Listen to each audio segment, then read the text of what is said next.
আসসালামু আলাইকুম everyone, welcome back to my channel. কেমন আছেন সবাই? আশা করছি সবাই ভালো আছেন। আপনাদের দোয়া এবং ভালোবাসায় আমিও ভালো আছি আলহামদুলিল্লাহ। আজকে নতুন আরেকটি রেসিপি শেয়ার করতে আপনাদের মাঝে চলে আসলাম। তো অনেক আপুরাই আছেন এখনও পর্যন্ত পারফেক্ট চিতই পিঠা বানাতে পারে না। ইভেন আমি নিজেও পারতাম না, তবে এই প্রসেসে পিঠা বানিয়ে আমার চিতই পিঠাটাও পারফেক্ট হয়েছে। তো যারা এই পিঠাটা বানাতে পারে না তাদের জন্যই কিন্তু আজকের এই ভিডিওটা। তো আমাদের মানিকগঞ্জের এই দিকে কিন্তু এই পিঠাটা অনেক চলে, মানে আত্মীয় আপ্যায়ন থেকে শুরু করে বাসায় যদি কোনো রকমের ভর্তার আইটেম করা হয় বা যে কোনো গোস্তের তরকারি রান্না করলে এই পিঠাটা লাগবেই। ঝাল পিঠা মানে অনেক পছন্দ আমাদের মানিকগঞ্জের এইদিকে। অন্যান্য জায়গায় হয়তো বা কম খায়, তবে আমাদের এইদিকে চলে। তো এই পিঠাটা যেহেতু অনেক চলে, সবার বানাতে পারতেই হবে, মানে অনেকেই বানাতে পারে না। এই পিঠাটা কিন্তু সবারই শিখতে হবে। মানে আমিও পারতাম না, আমার মনে হতো আমি কেন এই পিঠাটা বানাতে পারি না, আমার বানাতে ইচ্ছা করতো।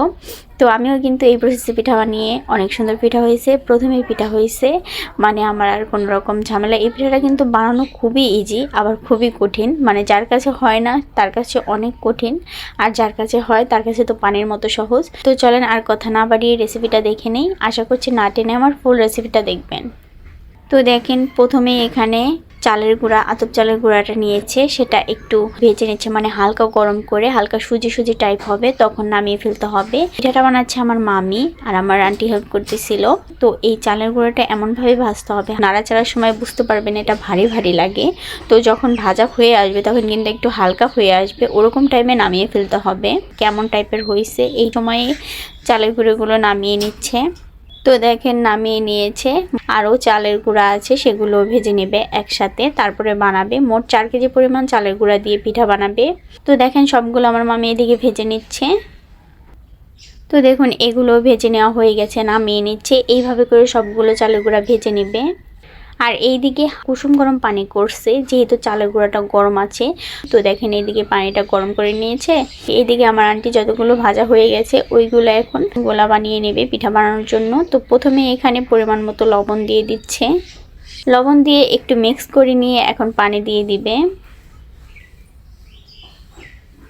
দেখেন হাত দিয়ে নাড়া যাচ্ছে, এমন গরম, মানে হাতে সয়। যেমন চালের গুঁড়াটাও গরম, পানিও গরম। বেশি গরম ফুটন্ত পানি দেওয়া যাবে না, হালকা গরম পানি দিতে হবে। তো দেখেন অল্প অল্প করে পানি দিয়ে মিক্স করে নিচ্ছে। তো আমার আন্টির কাছে মনে হচ্ছিল যে বলটা ছোট হয়ে গেছে, নাড়াচাড়ার সময় নিচের দিকটা পুরাটা মেখে নিতে পারছিল না, এই কারণে বলটা চেঞ্জ করে নিচ্ছে। তো দেখুন চেঞ্জ করে নেওয়ার পর এটা কিন্তু একবারে ময়দা যেভাবে মাখতে হয় ঠিক ওরকমভাবে কিছুক্ষণ মেখে নিতে হবে, তারপরে একবারে গোলা বানাতে হবে। ভাজা গুঁড়ি দিয়ে পিঠা বানালে কিন্তু এইভাবে গোলাটা গোলাতে হয়, তাই আপনার পিঠাটাও পারফেক্ট হবে। আর এইদিকে আমার মামি বাকি চালের গুঁড়াগুলো ভেজে নিচ্ছে। তো দেখুন চালের গুঁড়াগুলো ভেজে নেওয়া হয়ে গেছে সবগুলো। আর এইদিকে দেখেন আমার আন্টি মাখতেই আছে, মানে অনেকক্ষণ যাবত মাখতে হবে, তাই পিঠাটা অনেক সুন্দর পারফেক্ট হয়। মেখেই নিচ্ছে 15-20 মিনিট হয়ে গেছে মেখে নিচ্ছে, আরও 15 থেকে 20 মিনিট মেখে নেবে। তো দেখুন আমি দেখাই দিই কেমন হয়েছে। দেখেন একদম ময়দার ডোর মতো, মানে রুটি বানাই সেরকম হয়েছে, মানে মাখতেই আছে। এরই মধ্যে অফ ক্যামেরায় আধা ঘন্টা মাখা হয়ে গেছে। এরপর এখানে রান্নার রেগুলার তেল, মানে সয়াবিন তেলটা দিয়ে আবার কিছুক্ষণ মাখতে থাকবে 10 মিনিটের মতো। এই তেলটা দিলে সাজ থেকে পিঠাটা অনেক সুন্দর ইজিলি উঠে আসে, লেগে থাকে না, মানে পিছন দিকটা অনেক সুন্দর হয়, পুড়ে যায় না, কালারটা অনেক সুন্দর আসে।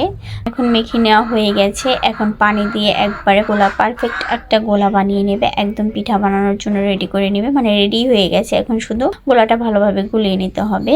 তো এই পর্যায়ে এই পানিটা দিতে হবে কুসুম গরমের থেকে একটু বেশি গরম পানি, এখানে যাতে কোনো রকম লাম্পস না থাকে সেরকমভাবেই করতে হবে। আর এইখানে কিন্তু কোনো রকম লাম্পস নাই, কেমন জানি ফিট দেখা যাচ্ছে, নাড়াচাড়া করতেছে এই কারণে এমন দেখাচ্ছে, মানে মনে হচ্ছে দানা দানা ভাব আছে, কিন্তু দানা দানা ভাব নাই, এটা এমনিতেই নাড়াচাড়ার কারণে দেখাচ্ছে। তো দেখুন কেমন গোলা হয়েছে। গোলাটা কিন্তু বেশি পাতলাও হবে না, বেশি ঘনও হবে না। তো মেখে নিল, এখন এখানে পানি দিয়ে দিবে।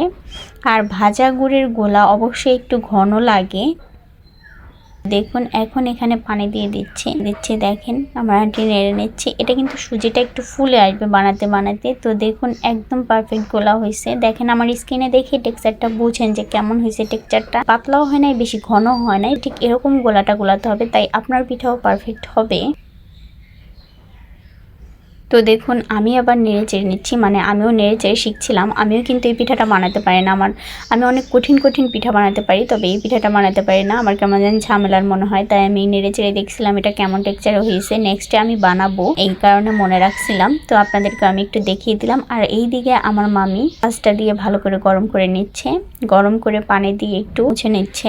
শাঁসটা ভালোভাবে গরম করে পিঠাটা দিতে হবে, না হলে কিন্তু পিঠাটা উঠতে চাইবে না। তো প্রথম সাজে পিঠা দিচ্ছে, যে কারণে অল্প অল্প করে দিচ্ছে, ভরে ভরে দিচ্ছে না। গোলাটা আরেকটু পাতলা করতে হয়, তো পাতলা করে তারপর আবার দিবে। তো প্রথমবার দিচ্ছে, তো এই কারণে এইভাবে করে দিচ্ছে। দেখা যাক বিসমিল্লাহর নাম নিয়ে কেমন হয়। মাশাআল্লাহ দেখেন পিঠাটা কত সুন্দর হয়েছে, ঝাঁঝরা হয়েছে। পিঠাটা হইলে বুঝবেন কিভাবে, ঢাকনার চারদিক দিয়ে ভাপ উঠবে, ধোয়া ধোয়া উঠছে, দেখেন ওরকম ধোয়া ধোয়া উঠবে, তখন উঠিয়ে ফেলবেন। তো দেখুন মাশাআল্লাহ পিঠাটা কিন্তু অনেক সুন্দর হয়েছে, আমার দেখেই ভালো লাগছে। মানে প্রথমে পিঠাটা অনেক পারফেক্ট হয়েছে, আর কোনো ঝামেলা হবে না, একদম ঝাঁঝরা হয়েছে দেখেন। পর্যায়ে এখন আবার কি করতে হবে, জালটা আরেকটু দিয়ে তাওয়াটা আরেকটু গরম করে নিয়ে উঠাতে হবে, তাই সুন্দরভাবে পিঠাটা উঠে আসবে। পিঠা সুন্দর হইলে কিন্তু পিঠা থেকে আয়ও হয়, দেখতেও ভালো লাগে, বানাতেও ভালো লাগে, খেতেও ভালো লাগে, মানে সবই ভালো লাগে। সেমভাবে এখন সবগুলো বানিয়ে নেবে। এখন আর গোলাটা পাতলাও করতে হবে না, ঘনও করতে হবে না, কোনো কিছুই করতে হবে না, পারফেক্ট গোলা হয়ে গেছে। ভরে ভরে দিচ্ছে, মানে পিঠাটা পারফেক্ট হয়েছে, এখন আবার ভরে ভরে দিচ্ছে। জালটা কিন্তু হালকা দিতে হবে, চারদিক দিয়ে ভালোভাবে যাতে জালটা লাগে ওরকমভাবে জালটা দিতে হবে। তো একদিকে লাগলে আরেকদিকে না লাগলে কিন্তু পিঠাটা হবে না। তো দেখুন এই পিঠাটাও হয়ে গেছে, ঢাকনার চারদিক দিয়ে উঠতেছিল। তো দেখুন মাশাআল্লাহ পিঠাটা কত সুন্দর উঠে আসছে। দেখুন পিছন দিকটাও কত সুন্দর হয়েছে, মাশাআল্লাহ মুচমুচে হয়েছে, সাদা হয়েছে। তবে আপনারা যদি আরেকটু মুচমুচে খেতে চান তবে আরেকটু জাল করে নামিয়ে নিতে পারেন। ওগুলো বানাচ্ছে আর নামাচ্ছে, বেশ ভালো লাগতেছে, মানে পিঠাগুলো পারফেক্ট হচ্ছে। তো ভালো লাগতেছিল, এই কারণে এইভাবে করে এখন সবগুলো পিঠা বানিয়ে নেবে। আশা করছি এই প্রসেসে পিঠা বানালে আপনাদের পিঠাও পারফেক্ট হবে। দেখুন সবগুলো পিঠাই মাশাআল্লাহ অনেক সুন্দর হচ্ছিল। তো দেখুন এইদিকে আমার মামি আমাকে খেতে দিতে বললো আন্টিকে, তো আন্টিও আমাকে খেতে দিল। তারা কিন্তু কেউ খাচ্ছে না, খাবে না, আমাকে দিল, আমি খাচ্ছিলাম। তো দেখুন এইদিকে আমি খাচ্ছিলাম, ওইদিকে আমার মামি পিঠা বানাচ্ছিল। তো দেখুন এইদিকে খেতে খেতে কিন্তু ওইদিকে অনেকগুলো পিঠা বানিয়ে নেওয়া হয়ে গেছে। তো আজকের মতো এই পর্যন্তই। আমার ভিডিওটা ভালো লাগলে লাইক, কমেন্ট অ্যান্ড শেয়ার করে যাবেন। দেখা হচ্ছে নতুন কোনো ভিডিও নিয়ে। ততক্ষণ সবাই ভালো থাকুন, সুস্থ থাকুন। আল্লাহ হাফিজ।